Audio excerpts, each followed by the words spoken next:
View Sunny Hostin is one of the most un-American people on network TV. Take a look.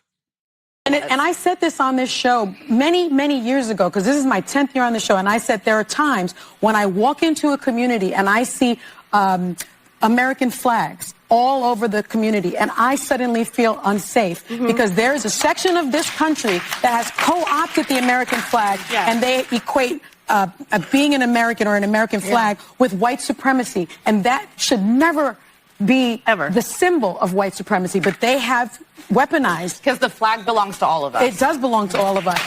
But those men were wearing a flag on their... Wait a minute. I thought that the stars and bars, the Confederate flag, I thought that was the symbol of white supremacists, not the American flag. But anyway, that's beside the point. Not only is she incredibly anti-American, she's incredibly ignorant. She doesn't know the numbers on the dangers for black women, or if she does know them, she refuses to talk about them, because here's the deal.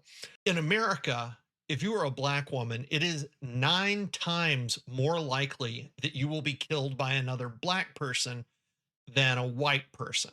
9 times more likely. Now, think about the percentage of whites who are actually white supremacists. It is vanishingly small. It is a tiny number of people. I can't remember the last time I looked up the KKK membership numbers, but if I remember, it may have been actually below 1,000 for the entire country. A handful of white supremacists out there, that is scarier to her than the 900% greater chance that she would be murdered by another black person. It's just absolutely insane. If those are the stats, and they are the stats, she is vastly better off, vastly safer in a white neighborhood where there are nothing but American flags than a black neighborhood, whether they're American flags or not. And I love it when we see American flags in black neighborhoods. There are plenty of patriotic black people out there. She's ignorant. She doesn't know the numbers. She's a race demagogue. If she did know the numbers, I say she's ignorant. She might not be ignorant. A cynical person would say she knows the numbers and won't talk about them.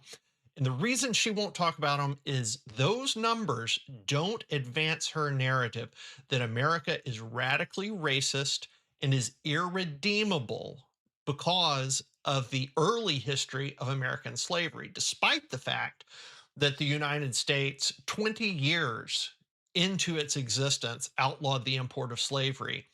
Let's see here, 60 years after that, fought a war where 700,000 Americans died to get rid of slavery.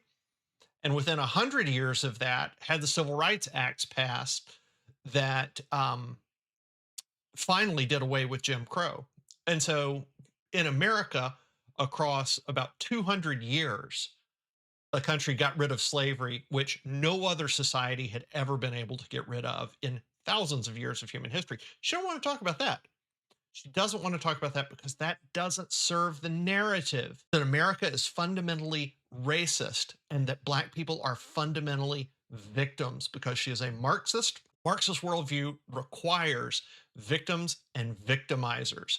Blacks are the ultimate victims for these people because the racist history in the United States, which is racist history in every country that's ever existed, and because whites are such a convenient scapegoat, such a convenient picture of victimizers. And that's what Marxists need. And that's how they affect change. Revolution among the victims against the victimizers. The only problem now is that the vast majority of white Americans aren't racist at all. And in fact, the numbers support that. A higher percentage of American whites approve of interracial marriage than American blacks. America is the least racist society that has ever existed. But people like Sunny still hate it because the American values of freedom, liberty, independence, self-determination, and merit are things she absolutely hates.